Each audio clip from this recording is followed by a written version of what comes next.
Ladies and gentlemen, it's my honor and privilege tonight to introduce His Excellency Jaroslav Olša, the Ambassador of the Czech Republic to Korea since 2008. He's no ordinary diplomat. He's a scholar. He also published many books. And I think he's the one who used culture or literature as a means to promote friendly ties between Korea and Czech Republic. He also served as a Czech ambassador to Zimbabwe. That's right, Zimbabwe, for 6 years. And he also contributed considerably for promoting a democracy there through literature. For his contribution, he was awarded the Karma Prize. The prize, it's important prize, 2011. Ambassador Olša majored Asian and African Studies at Charles University in Prague, and he served in diplomatic service for almost 20 years. So today he's going to speak on very unusual Korean who left some conspicuous footprints in Europe in the 30s and 40s, as well as in North Korea. So without further ado, let's welcome Ambassador Olša with a big round of applause.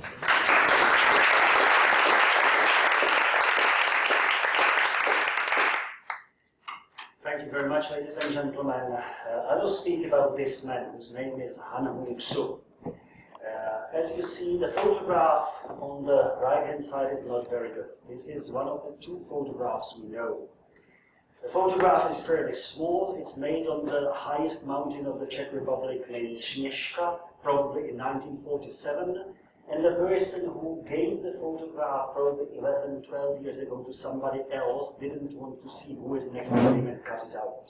That means we don't know who was there with him. He's a fairly mysterious person, and we will see why and what importance he had in the early Korean history. I will say a few words at the beginning how I found him, because I have a very big book collection of all the books of Asia and Africa. When I was appointed ambassador here and I knew I would be leaving for Korea in 2007, I went through my collection and put out all the books related with Korea. And one of them was the book, which is also here in the table, you will see there, which was a concise history of Korea published in Czech language in 1949 by Korean. And when I was talking to Korean experts, I was asking, oh, and what is that book? And they said, oh, he lived in Prague. I said, interesting topic. And what do you know about him? And I started finding that virtually nobody knows anything. Because each of the older persons who were 7 to 8 years old were saying something totally different than the other person. And it was very found very early that virtually they don't know. And I started thinking that this could be an interesting topic and looking into the man. And it was not going very much well, because we found some information in the Czechoslovak archives from the 1950s, but still it was really small information. Until I met the other person, professor at the University of Vienna, who is the call for my article in Transactions, who in fact had the same interest in him because he spent almost 5 years living in Austria. And we found that we combined our information from the German, Swiss, Austrian, Czechoslovak, Polish, and later on Korean archives with another professor here. We are creating the life and work of somebody who deserves a very important place in the history of Korea, but virtually nobody knows. As you see, born 1909 in Seong, died after 1959, question mark. When you look about Han Hŭng-su into today's literature, we will find not much information. You see, 1959, still the people remember him. In North Korea, there are two outstanding prehistorians, Cho Yu-ho, we will speak about it later on, and Han Hŭng-su, but their activities are, as of the time of writing, almost unknown. And there was various and various when we go closer and closer to today. 1991 book about the history of North Korean archaeology says, interesting thing, in the formative years of North Korean archaeology, there are two center figures, Cho Yu-ho and Han Hŭng-su. When we usually look on the history of archaeology in both Koreas, we hear that Cho Yu-ho is the father of North Korean archaeology. This is the fact which is usually used as a thing true, right. But when we look further on, we will find that in fact the father of North Korean archaeology is not Cho Yu-ho, but his younger colleague, but better educated, which is Han Hŭng-su, we will see later on. And you see also North Korean Research Center database said 1936 studied abroad in Czech. There was no Czech Republic, it was Czechoslovakia, it was not there in 1936. 1939 as Prague is occupied by Germany, he moves to the east. On the contrary, he moves to Czechoslovakia. There is all the information about him are virtually wrong and mistaken. The same is in the Czech Republic. Fairly important Czech Korean is Dana Kreslova, who is now almost 8 years old and who very well remembers all the people who met Han Hŭng-su before, is telling all the time virtually not two things. The question is why? Han lived in Czechoslovakia for 18 years. Oh my God, very illogical.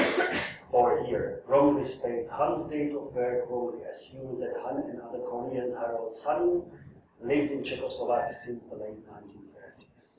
That means these are the basic information which you can find usually in the literature. But who was really Han Hŭng-su? As I said, he was born in 1909 in Songdo or Kaesong. He was from a fairly well-off family. He was living in a two-story house. As we know, his father was probably a businessman. We don't know his name. We don't know his mother's name, but we know that he was well off. He studied his primary school in Kaesong, and he studied his secondary school as well there. There is no other information we know about his early childhood. What we know later on is that in 1930 he went, as a typical Korean of that time from a fairly well-off family, he went to study in Tokyo. He enrolled to Sophia University in Tokyo and he spent there in and off in Korea and back in Japan for almost 6 years. This is probably nowadays the most mysterious part of his life because that's the only thing we know from the very beginning. We know the year 1930 as he states in his CVs, which are known from our archives and Austrian archives, and we know that by 1936 he was not there. I have asked the president and archive of the Sophia University to find anything about his stay in Sophia University, and for our big surprise, after an initial very positive response, we received the answer that there is no evidence about his study at the university. There are many reasons why they found. Probably he was using some different Japanese name, one of the options, or there were some other reasons the part of the archive was destroyed. But the fact that they haven't found any single clue is, for me, a bit suspicious, because we know definitely that he was living and studying in Japan. He was a member of the Japanese Ethnographic Society, his name is mentioned there, that means we know he was there. And because he was extremely active, hard-working, and writing a lot, I can assume that we could one day find that he has published something in Japan, or he did something in Japan. We really don't know. What is definitely very probable is that he met many important personalities of Korean history there studying also. One of them was Baek Nam-un. Baek Nam-un is a crucial historian of the early North Korea or 1930s, 1940s Korean historiography, who was there then. And he is mentioning in many of his articles Baek Nam-un. There is a definite point, either only scientific or even personal, between Han Hŭng-su and Baek Nam-un.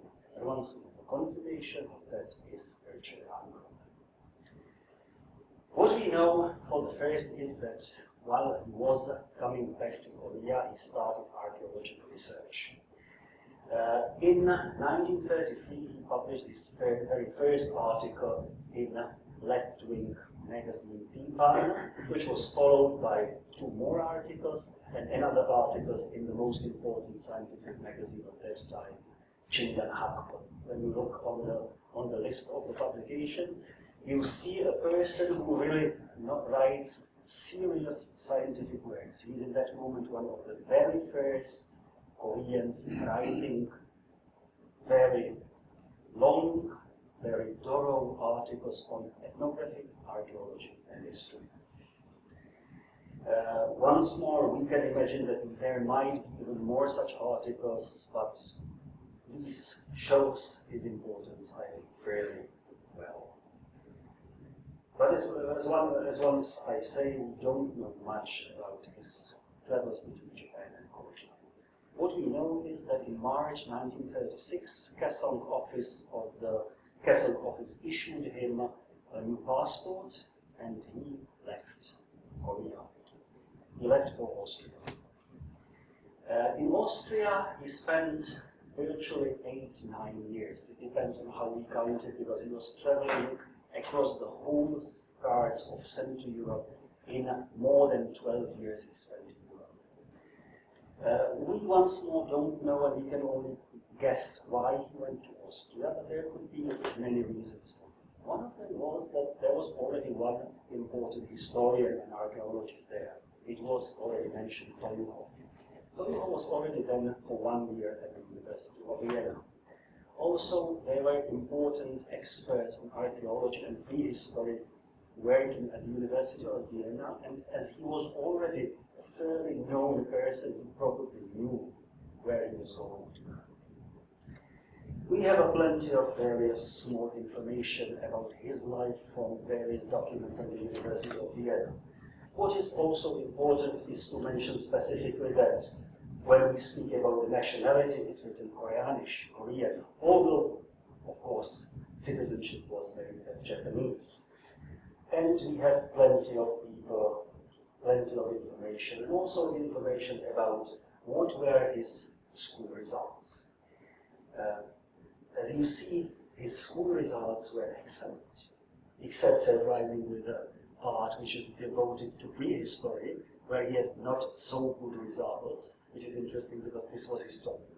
But also maybe the reason that his main and best professor was exactly that one, maybe caused the fact that he hasn't received so good enumeration at the end. And as you see, he passed through the full courses of history, prehistory, and archaeology, and the results were excellent. Which we can compare with also Toyuho. His results were not as good. We can fairly well trace his activities at Vienna. We also know all the addresses where Han Hŭng-su lived, what he was doing. That means we can have a fairly good information about that. First is the documentation of the university, and second is very good luck for us that he sent a couple of letters to Korea describing first of all his travels from Korea via Moscow, Warsaw, Krakow up to Vienna, and also a few letters about his early days in Vienna. The letters were published in Hakpo as the first place, and also in Choson Ilpo in that time. That means now we have an idea what he was doing. And he's mentioned, I'm together here with Brother Toyuho, as we mentioned, and we are having a good time. Good. What we know that Han was quite eager to learn and focused on ethnology and prehistory. From the very beginning, he was mentioning, I made various excavations in Korea. I was going to the dolmen and menhir sites and made various results. Also, we see how focused on his scientific career he was. When he was traveling from Korea to Europe, he spent all his time in Moscow and in Prague and Warsaw, meeting the historians, visiting the museums and making the notes, and trying to find the people. He met one of the Polish historians there, and he unfortunately says it in letter, I haven't persuaded him to do more in Korean history. I mean, this was his focus. He really wanted to do something for Korea and show it Korea. This is the mention of one of the two letters which was going to be on the door, which was published, which is fairly long and very thorough description of his style of working and thinking. And also there is a real travelogue which was published in the Czechoslovakia. In 1938, a very important change in European history happened, and as the World War II was coming closer, the Nazi Germany of Adolf Hitler occupied Austria. This caused a fairly big problem for Han Hŭng-su, which you can imagine, because the majority of his professors were Jews. And Jews were, of course, not in the best position, and they tried to move out, and some of them succeeded to move out from Austria. That was a very good situation, a very good luck of his main professors who moved over to Switzerland. And we can guess, but once more, the guess is very probable that because he hasn't finished his education, Han Hŭng-su moved with them to Switzerland. He spent in Switzerland virtually 3 semesters, which is something like almost 2 years. First of all, he enrolled on the University of Bern, where he finished his formal education, and for the last semester he moved to the University of Fribourg, where he finalized his PhD. In Switzerland, as I said, he met and he regained the friendship with the Wilhelm Schmidt, Hugo Obermeier, who were with him in Vienna, and also met Otto Chu, one of the crucial archaeologists of Switzerland. After he finished his Vienna, Japanese, and Swiss universities, he was probably the best person, the best educated Korean in this very specific field. When you look once more on the number of the PhD holders who received their PhD in Europe, there was virtually a handful of Koreans who received a full-fledged PhD, and Han Hŭng-su was among them. He was also probably the first or the second Korean who ever received PhD in Switzerland. And also you see how his PhD was evaluated. He really liked it and wrote more and more. He was really a kind of a probably person who needed to write. There is one of probably more articles, we haven't found many of them. This is the travelogue, which is named In Fribourg, which was published in 1941 in another Korean magazine. We can imagine that various other magazines run other short pieces of Han Hŭng-su, but once more, this is the thing for study. His PhD was very, very well evaluated, and thanks to this we have final results, which are very good, and also by a good coincidence we do have 2 copies of his PhD. Surprisingly, none of them is in the Fribourg University. One was found in Vienna, and the other was found in Leiden University in the Netherlands. One of the typical questions is, and we asked the Leiden University how the manuscript got up to Leiden, and we can't find it, because that's the only connection of Han Hŭng-su with the Netherlands. But because he was a very much traveling person, we can imagine that he might go to the Netherlands from Fribourg before the World War II really started. It could be possible, or he had some contact there. But once more, we don't know much about it. But I specifically show his PhD and the manuscript of PhD, which are fairly different in a way, which we have the copies of. What is the most important on his early work, his PhD, is the fact that in comparison with many other historians, Han Hŭng-su learned many languages. What we know now is that he of course spoke Korean. He spoke Japanese. He was able to read and write and speak Chinese.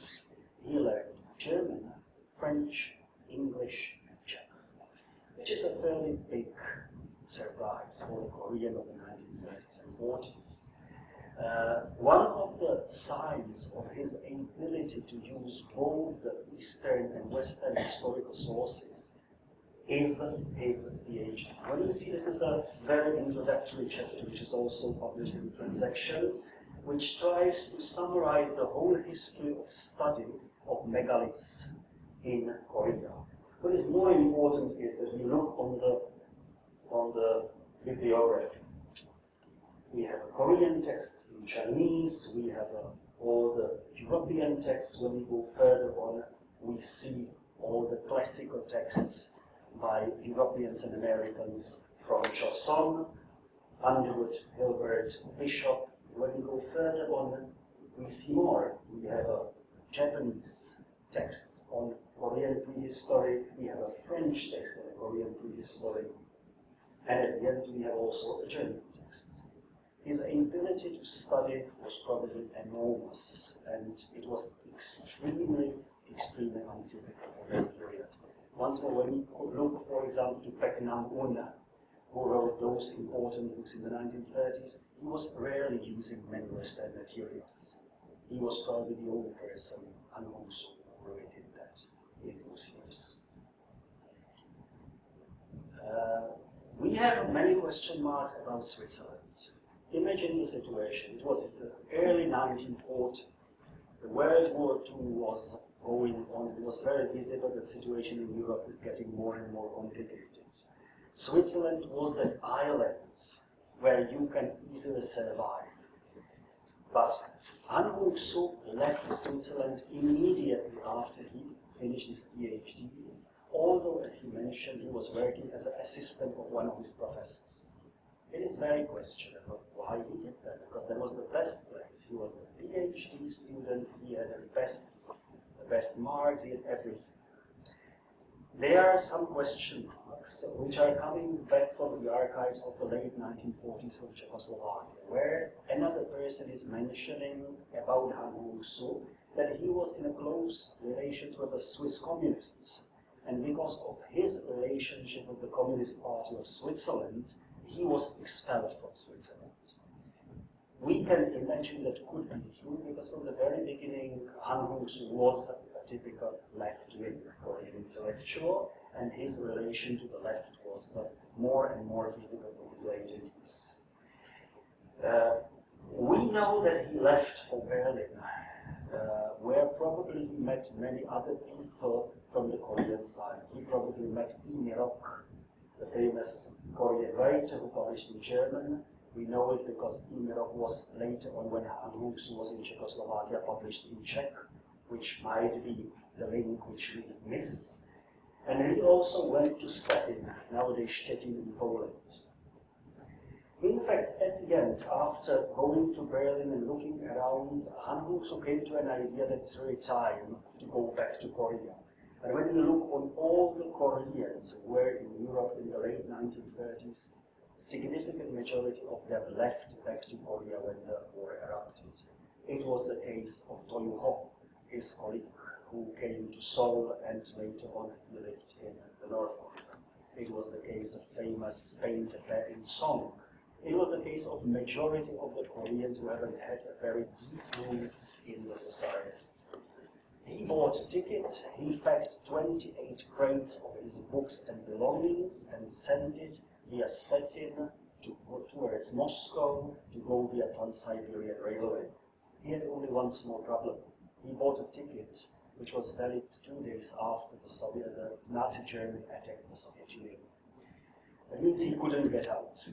In one moment he was caught in the middle of the war, and all his crates and all his belongings were somewhere in Stettin.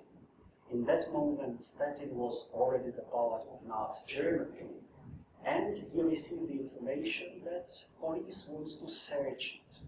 There was a small problem. Inside there were hundreds of books, many of them written by Jews. Many of them were the books which were not allowed for distribution in the Nazi Germany, and as it is mentioned, there was also a communist literature. He didn't know what to do, and he said the only chance how to save his life and also his belongings to travel to the port in northern Poland. He got there and he persuaded the person who was in charge of the things that really, in fact, there is nothing problematic in the boxes. Could you please send it to me back to Switzerland? And the man, being persuaded by Han Hŭng-su, really did that, hasn't opened it, and sent the bags back to Switzerland. We really don't know what happened to the boxes. We don't know what happened to the manuscripts. We know it came back. But as we discussed before, it is very probable that he was not allowed to go back to Switzerland. What he could do, the only other place where he had a contact was Vienna. That means he returned back to Vienna, and because he had all these PhDs, all this knowledge, he was occupied by the Museum in the Völkerkunde, which was the top ethnographical museum in Central Europe. It was not an easy job because he was receiving a very small, meager salary. He had not a very good perspectives because the situation in Europe was complicated. But when you look on his assessment of work, we see something really unique.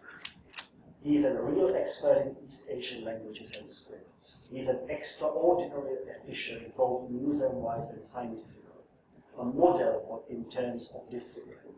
Only expert of the Chinese, Korean, and Japanese languages and scripts. This is the final one of 3 different assessments of his work. He is fully indispensable. This was the assessment of his work, but still, he was not on the full-fledged payroll. He had not a good situation in Vienna. He didn't know what to do and how long he would receive his money there, and he had to find something else, the other option to survive. In one moment in Vienna, he met a woman. She was older than him. She was probably recently divorced. She was an artist speaking excellent German. She was in fact of Czech origin, born on the territory of Poland, and she was a real artist. And we can guess if he fell in love with her then or later on. But we'll come back to that. But before his contacts resulted in Vienna in the fact that he has received even a higher degree than PhD. He was habilitated by the University of Vienna, which is totally rare thing, and we can find really a few Koreans who received habilitation in Europe in the 1930s. And his significant 70 pages long work about the economic structure of Far East was published in German, written of course in German. But as I said, he probably fell in love. And she was a person from Prague.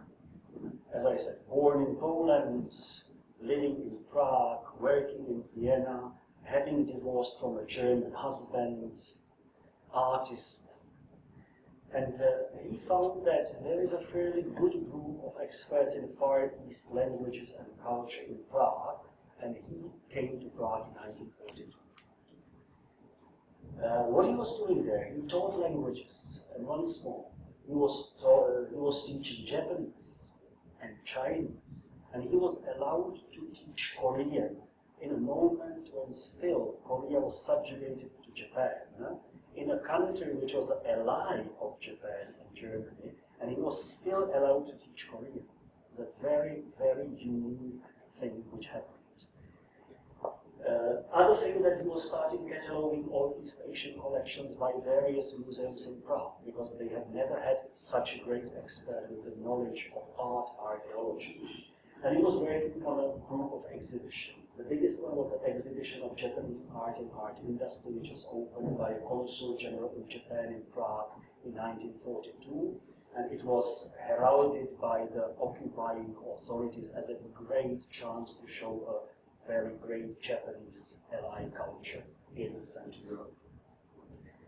But he also started writing, translating, and starting commuting between Prague and Vienna. While the previous years of his life were more about development of his skills, the 5 years he spent in Prague were the top and the best for his work. He worked partly in this museum, which is still existent in the State Museum of Asian and African and American Cultures, which is still in Prague. He was cataloging the collection there, and he met really important person, Jaroslav Olša, who was a leading Czech sinologist whose works on Chinese medieval literature were published numerous times in English as well. We studied Byzantology, turned to Chinese and Japanese. Before World War II, studied Göteborg, Halle, Leipzig, Beijing, and Tokyo. And he was in Tokyo in the same moment as Han Hŭng-su. Maybe they met there, but honestly, we don't know. He taught Chinese and Japanese, but when Han Hŭng-su arrived to Prague, he found that he's better in Chinese and Japanese than him, and he was helping him teaching.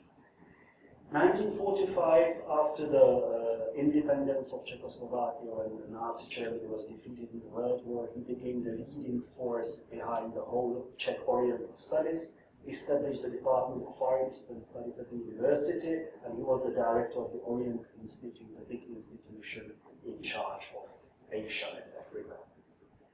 Prushin became a lifelong friend of Han Hŭng-su, and he was probably the person who was covering his studying of Korean. He was also taught Korean by Han Hŭng-su. When Han Hŭng-su arrived, he lived in that lovely, beautiful villa. And this was the view from in front of the villa. That was a fairly good place, one of the best places in Prague. In fact, that was the villa which one of the American famous Hollywood actors wanted to buy in Prague, and we haven't sold it to him.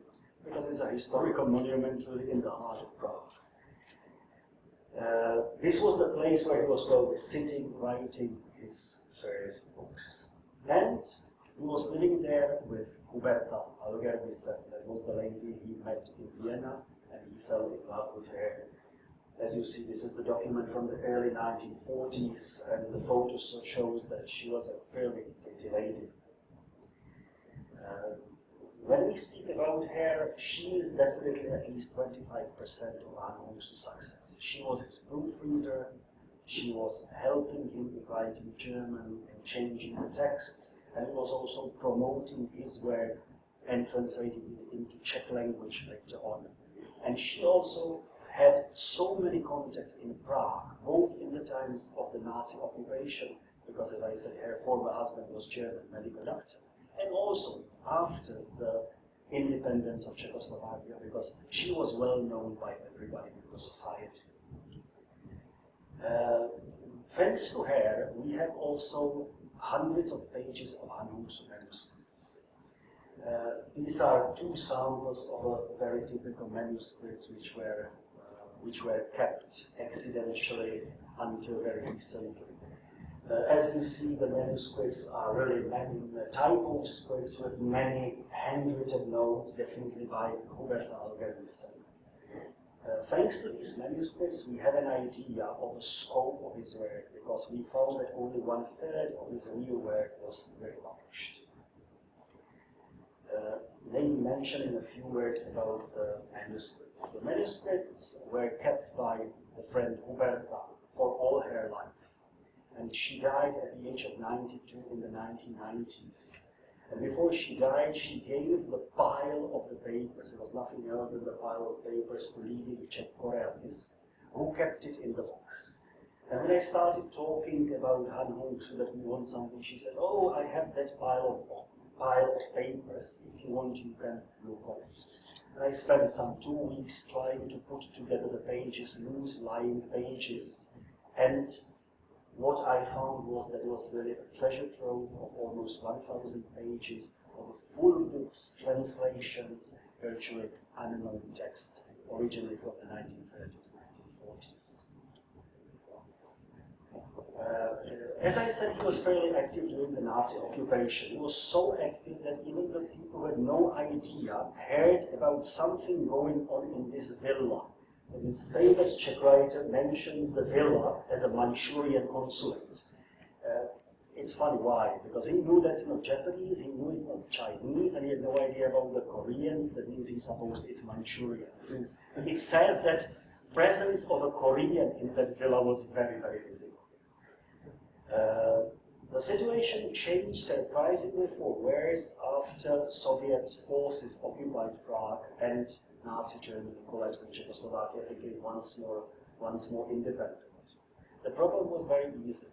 the villa where they lived was nationalized, but was taken over by the Nazis in 1941. And also there was a German citizen living in the house that was the friend of Han Hŭng-su. Another problem was that he was a Japanese citizen, another losing power of the war. And that's why in the very early days the villa was looted and attacked by the Red Guards, and the people were taken to jail, as we understand. But very soon his pro-communist friend helped him and came immediately in his protection and saved everything. This didn't help, and there was even 2 articles in the Czech press attacking them, as you see. The Koreans in the meantime became so intimate with her, means a German citizen, that one of them married that enemy woman. Once more, all was solved. There was a big problem. She was German, and she was supposed to leave Czechoslovakia as a retribution act where all the Germans, or majority of Germans, were removed from Czechoslovakia. In the same moment, she didn't want to leave, and he didn't want her to. But he had a problem. He was probably married. That means he brought another Korean man from Vienna who married her instead of him. In the 1940s, we see that villa at the heart of Prague, where there is an interesting group of people living. There is a divorcee German living with one Korean and married to the other. And there was a very small group of Korean people which became fairly more influential. The independence of Czechoslovakia allowed Han Hŭng-su to start promoting Korea, the thing which he was doing before as well, but more in a clandestine form, teaching Korean. Now, from the 1945 on, there is a huge number of articles, speeches, lectures being delivered by Han Hŭng-su on Korea. All of them are very pro-Korean, very nationalistic, and also promotional. This is one of the earliest one, which says, what you don't know about us, means Koreans. And not only that he wrote the text in German and was translated into Czech, but also he made the illustrations himself. We even have the origin of that illustration in our files. And you see more and more such articles. Once more Korea, a cultural life of a Korean nation. And there is another photo of his on the very small form about. Once more, the photo doesn't say much about him, but the quality of the photo is adequate to print. Another side. Asia speaks about Asia, independent Korea. Many such articles, and once more, there might be more and more articles scattered across the press in Czechoslovakia.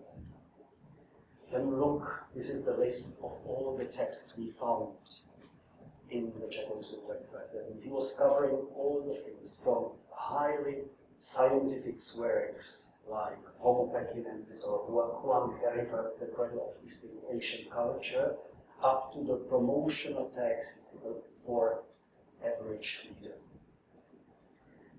And also he wrote about Japan, China, and the whole Far East.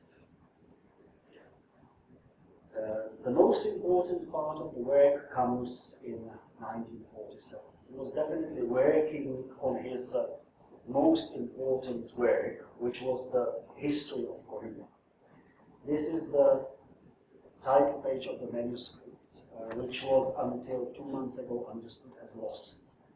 We surprisingly found a manuscript in the archive of the former East German Ministry of Foreign Affairs, which is an incredible thing that somebody in East German Foreign Affairs Ministry understood the text as valuable that they put it into their library.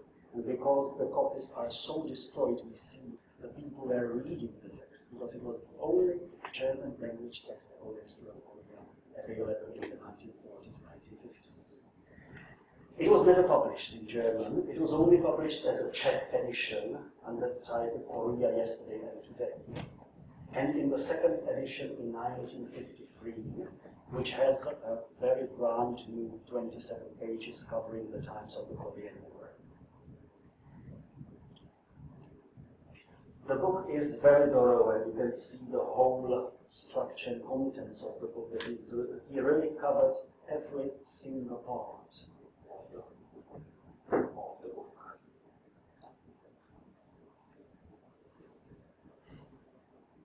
The whole book is approximately 350 pages long in the manuscript form, and it has many quotes, and it is really, from the point of view of today, when the historians look, it's still fairly unaware, except of some small things.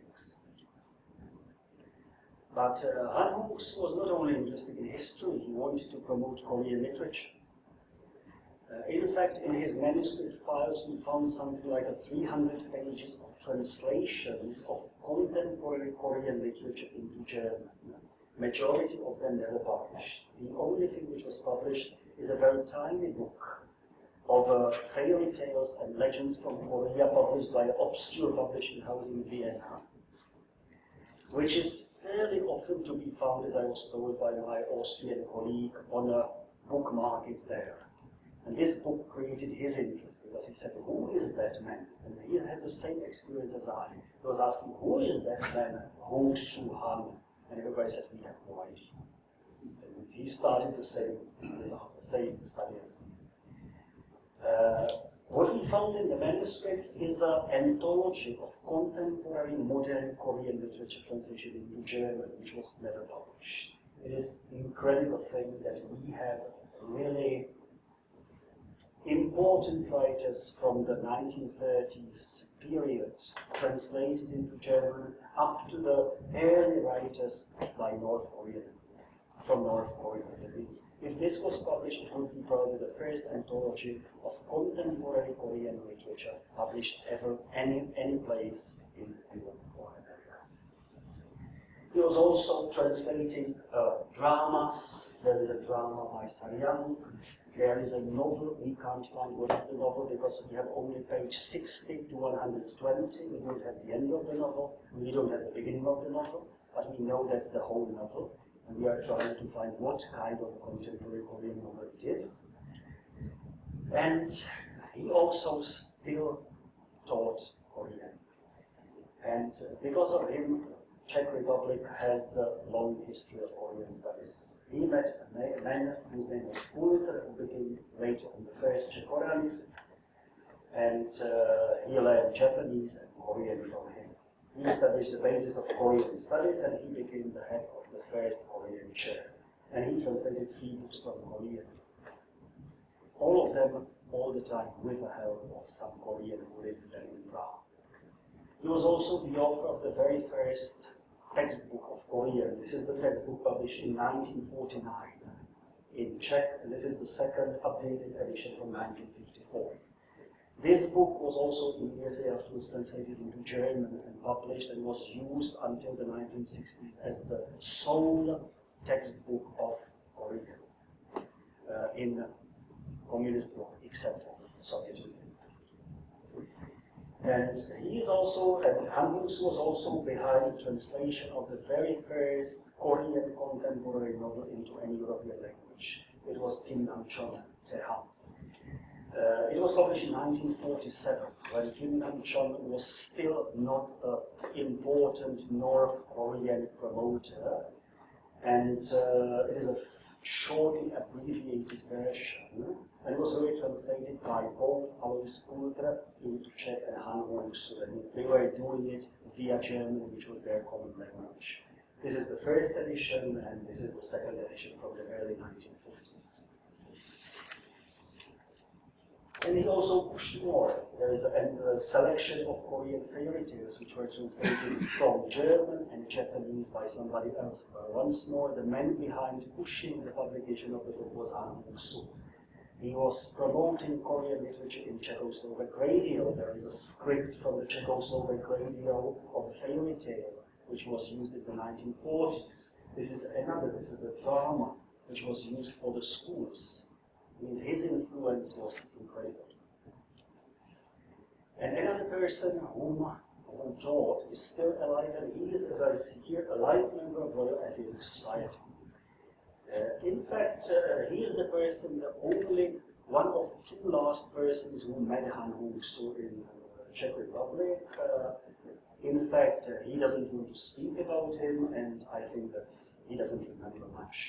As you see his life, he was for a long time working for the diplomatic service, but in the same moment wrote the books about Korean art, which is here on the table, and translated classical Korean literature. And he was also 91 to 94 diplomat of Czech embassy. So that's why he is a Radioactive Society member. We have also a few drawings, original ones, which Han Hŭng-su did, and also probably his self-portrait, but we don't know. And the other part of his life was that he brought more and more Koreans. And when you look on the names, it's becoming more and more interesting. The first person is a virtually unknown person who disappeared soon after he came with an architect, wrote an article about Korean architecture. The only article we don't have the copy, and it was probably not published. The second person is more interesting. It's Han Hŭng, daughter of Reverend Hyun, a close friend of Han Hŭng, the first North Korean Minister of Foreign Affairs, and she was spiritual executive in North Korea around 1955-56 after she became the personal assistant of Han Hŭng. She spent almost 12 months in Czechoslovakia teaching Korean and working there. In Czechoslovakia there was also her son, Wellington Chong, who received a scholarship and he stayed in Prague and other cities for approximately 10 years. After his mother was put into jail at Han Hŭng, he became under the hit list of the North Korean embassy, probably, as we know from the diplomatic notes, when the North Korean embassy in Czechoslovakia was asking, do you know the whereabouts about Wellington Chong? And we didn't know much and we didn't tell them. What is interesting is that he disappeared without a trace from our point of view. One day he's not there, and what is even more interesting is Alice Hyun's brother, famous historian, wrote about him in his memoirs on repeated occasions. And everything he writes in his memoirs is blatant lie. That means we can ask how it is possible. And we can say that probably the truth was significantly different than it is described in the book. And the last person who is still alive is Harold Son, who is still living in the United States, and he was the last of that group of Koreans brought to Czechoslovakia by Han Hŭng-su, and he was a co-author of one of the translations of North Korean literature, and he also mentioned his life in Czechoslovakia and Han Hŭng-su in his memoirs published 15 years ago. And now we have the final stage of his life. 1948, he leaves Czechoslovakia and goes to North Korea, as everybody who wanted to do something for the left-wing New Korea. He had some friends in Pyongyang who helped him. Toyuho, his young fellow student, who was also interpreter during the truce talks in family John and Keston, he studied historian and who was buried in the 1960s. Kim Nam-chon, we already mentioned, buried during the Korean War at the end, like Han Hŭng. And we have all the other names. That means, as Tatiana Gabrusenko last week mentioned when she commented on my article transaction, she said, okay, we spoke about it, and yes, he was practically doomed from the very beginning. Yes, he was. He had a bad friend. What we know, in July 1948, he probably taught at Innocent University, but in November 1948, he was promoted to the chairmanship of a fairly influential commission, and he became the big boss of Korean historical sites, monuments, museums, and archaeology.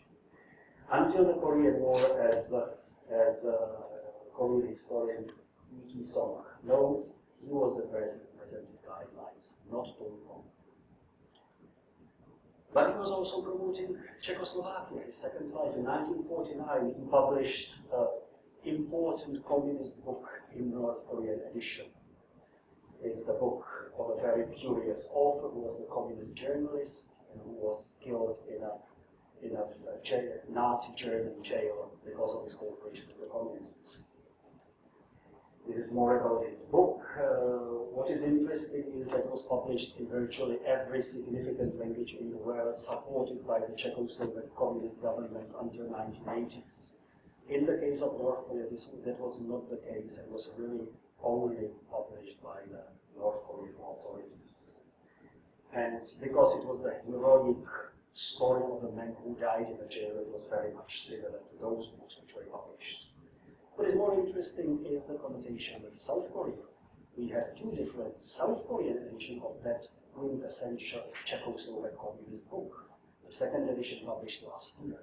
And I can only guess why such a book was published. And also the second question, is it the censored edition of the communist or the non-censored publication? And I guess it's still the censored edition. And Han Hŭng-su, of course, published also scientific articles. Once more, we know about 4 of them, and we know but never saw copies of at least 3 more articles we know only as a bibliographic quotes. But as we don't have the magazines, we can't find them. And maybe the most important part of it is that Han Hŭng-su came to Seoul in July 1950. It seems to be that he arrived soon after the occupied North Korean field, and because he was the head of the all Korean historical sites, of course, all the Seoul historical sites became part of his responsibility at that moment. And we can only think that he was definitely going to South Korea's National Museum, because some of the then South Korea's National Museum stuff sided with the occupying North Korean authorities. What is the most interesting is that he had a friend. And when we look on this, we see that the director, the founding father of the South Korean National Museum was another schoolmate and colleague of Toyuho and Han Hŭng-su, Kim Chae-won. And it's interesting that we can guess if they met or hadn't met. That's a big question mark. We don't know. And there is no clue on that because Kim Chae-won is not mentioned in any single sentence the existence of Han Hŭng-su, while Han Hŭng-su is mentioned in his manuscript Kim Chae-won. We can guess how it was. In 1950, the situation for Han Hŭng-su could change for better. There was a Czechoslovak embassy opened in 1950, shortly before the Incheon landing, unfortunately for them.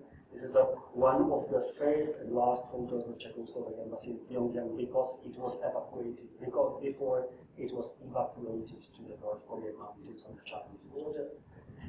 There was a lot of support for Korea. There is a cover of a very crazy book published in Czech language in the 1950s. There is a big meeting in favor of Korea and hence of Korea in the National Theatre in Prague in 1951. And around North Korea you could see the Czechoslovak buses Skoda, Czechoslovak trucks Tatra. The Czechoslovak presence became increasingly important because Czechoslovakia became the 3rd biggest donor to North Korea after China and Soviet Union. Also, we built hospitals and many other things. Many more such.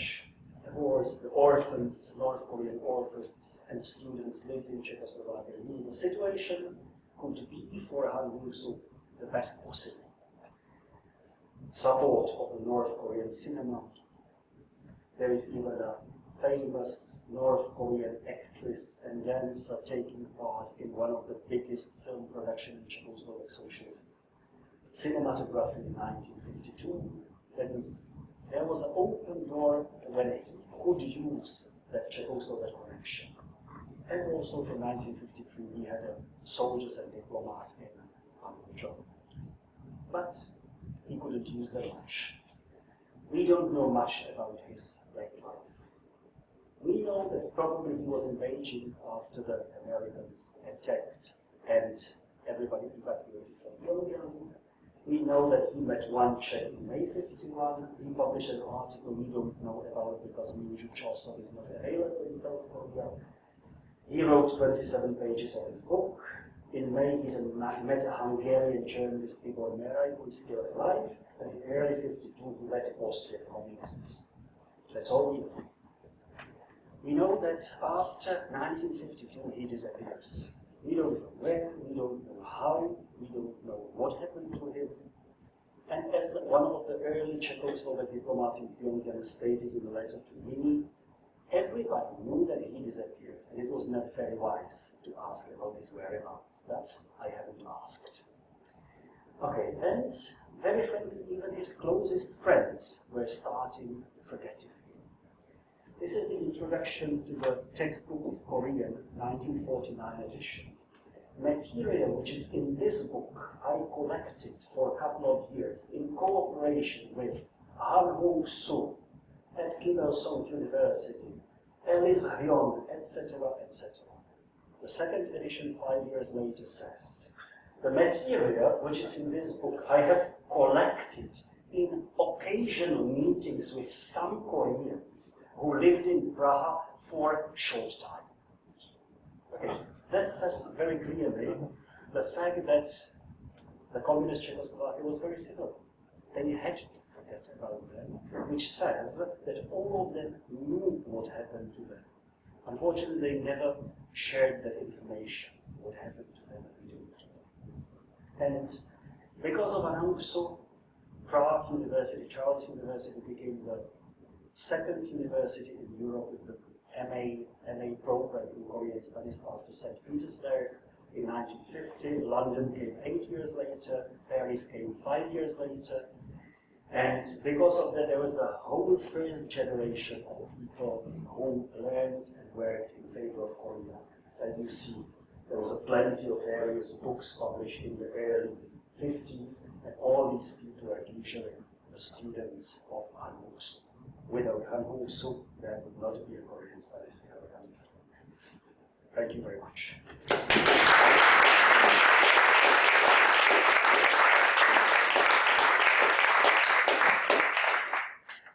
I think Ambassador Olša can entertain a few questions if you may have. I'm just curious, do you think that he may have fallen victim in the first purge of the Kim Il-sung in 1954? I would say that it is more probable that he was not the victim of the very first version because he was not so influential. If he was so influential, he would be on the list of the early version. That is, we have the lists where also Ellis Hyon is on the list of the first big purge with Paronion. He probably somehow disappeared partly, to disappear more partly later on, to disappear fully later on. There is a discussion which is once more unconfirmed that he became a victim also of a heated discussion with his friend Toyuho, and Toyuho helped him, but these are all the speculation based on the secondary information from somebody who heard from somebody else.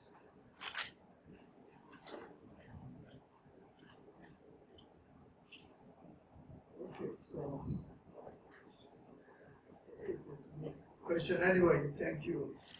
No question.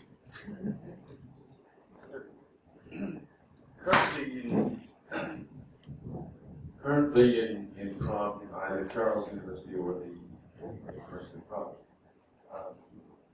how active is there a Korean studies program, one? And if there are such programs, to what extent are the writings and research and other things of Han Hŭng-su used and researched and subject of study? There is if I'm not mistaken, in the last 5 years there is 20 to 30 students in every single year of Korean studies in Charles University. There is a group of active professors and approximately, let's say, 3-4 books translated from Korean are being published every year. The most recent, was a complete edition of Han Hŭng-su, which was published in Czech late last year. The first volume of Koun's Manimbo is coming this year, and this week the leading Czech publishing house will sign a cooperation with LTI of Korea for starting the whole series of contemporary Korean literature, which will start later this year. I mean, that's a lot of things.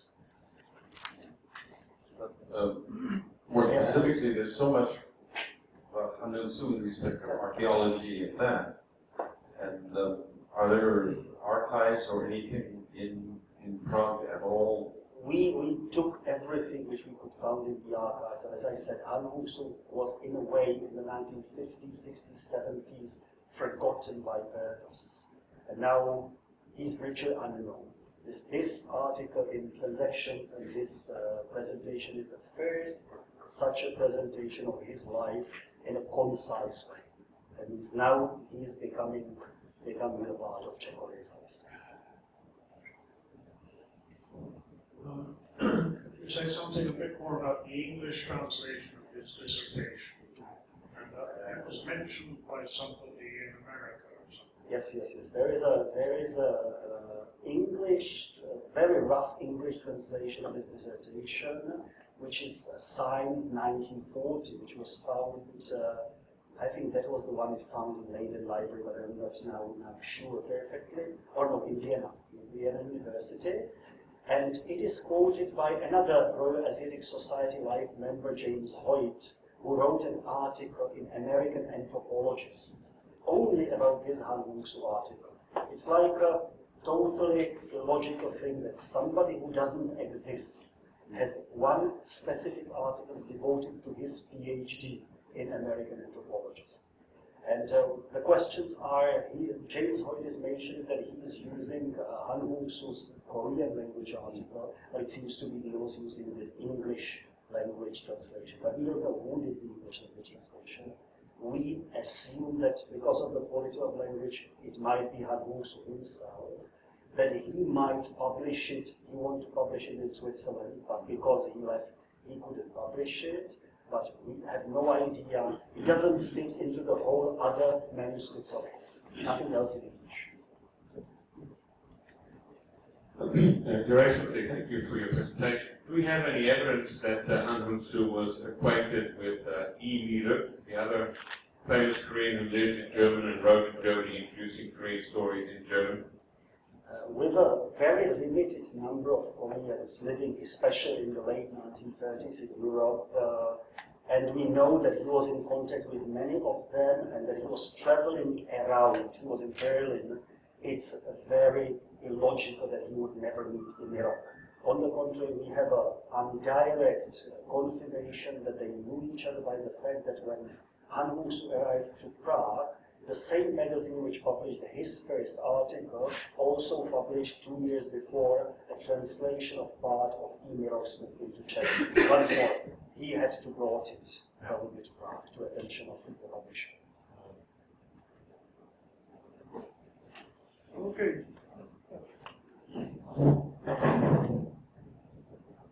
A quick question. Does the journey end here or does it start here? And you said he's not known in Korea whatsoever, so do you expect or will you be promoting him or what's going to happen to Han Hŭng-su in Korea? We plan, first of all, to edit all his Czech language writing, which is available in manuscript in a book which will be named Father and Mother of Czech Korean Studies, which will be mainly the text of his and his mother, Huberta. The Austrian professor is planning to edit the German language translations of contemporary Korean literature, which was never seen. I mean, there will be such 2, hopefully, books in, let's say, 1 year time. And logically, the best option would be to have a complete writing of Han Hŭng-su published in Korean, because it will, for the first time, show really the scope of the writing. The problem is that those who can read Korean in 1930s magazine have absolutely no idea that there are the articles in Czech language. Those who are interested in translations of Korean literature in German don't know about his archaeological experience, etc. I mean, there is a problem that is unknown because of the fact that nobody ever put together the whole life and whole work together.